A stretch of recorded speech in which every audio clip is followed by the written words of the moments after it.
ఢిల్లీలో అసెంబ్లీ ఎన్నికల ఫలితాల్లో బీజేపీ ఆధిక్యంలో ఉండడంపై రాష్ట్ర బీజేపీ నేతలు హర్షం వ్యక్తం చేస్తున్నారు. 27 ఏళ్ల తర్వాత దేశ రాజధానిలో బీజేపీ అధికారంలోకి రాబోతోందని కేంద్ర మంత్రి కిషన్ రెడ్డి అన్నారు. అద్భుతమైన విజయాన్ని ఢిల్లీ ప్రజలు ఇచ్చారని తెలిపారు. మధ్యతరగతి ప్రజల గుండె చప్పుడు ఢిల్లీ ఎన్నికల ఫలితాలని ఎంపీ రఘునందన్ అన్నారు. కశ్మీర్ నుంచి కన్యాకుమారి వరకు ప్రజలు నరేంద్ర మోదీ పాలననే కోరుకుంటున్నారని నేతలు వెల్లడించారు.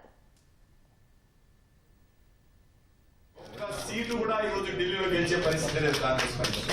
ఇది ఒక ఢిల్లీకే కాదు, రానున్న రోజుల్లో దేశంలో కూడా ఉన్నటువంటి 3 రాష్ట్రాలు హిమాచల్ ప్రదేశ్, కర్ణాటక, తెలంగాణ 3 రాష్ట్రాలలో కూడా వచ్చేటువంటి ఎన్నికల్లో ఊడ్చుకపోతుంది కాంగ్రెస్ అట్లన్ని సందర్భంగా. కాబట్టి ఎవరు ఊహించని విధంగా ఈ రోజు ఫలితాలు బీజేపీకి సానుకూలంగా ఉన్నాయి. ఫ్రీ బీల వల్లనే అధికారంలోకి వస్తాం, ఉచితాల వల్లనే మళ్ళొకసారి అధికారంలోకి వస్తాం అనేటువంటి అన్ని రాజకీయ పార్టీలకు కూడా ఢిల్లీ ఎన్నికలన్నిటి ఒక రకంగా గుణపాఠంలా కనబడతా ఉన్నాయి.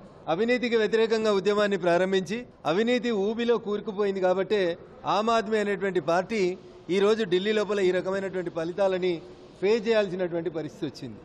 ఢిల్లీలో కాంగ్రెస్ కి ఇలా వచ్చిన ఎన్నికల ఫలితాల్లో వచ్చిన ఓట్ల శాతం 5, వచ్చిన సీట్లు రేవంత్ రెడ్డి చెప్తాడు కదా, గాడిద గుడ్డు వచ్చింది ఇలా.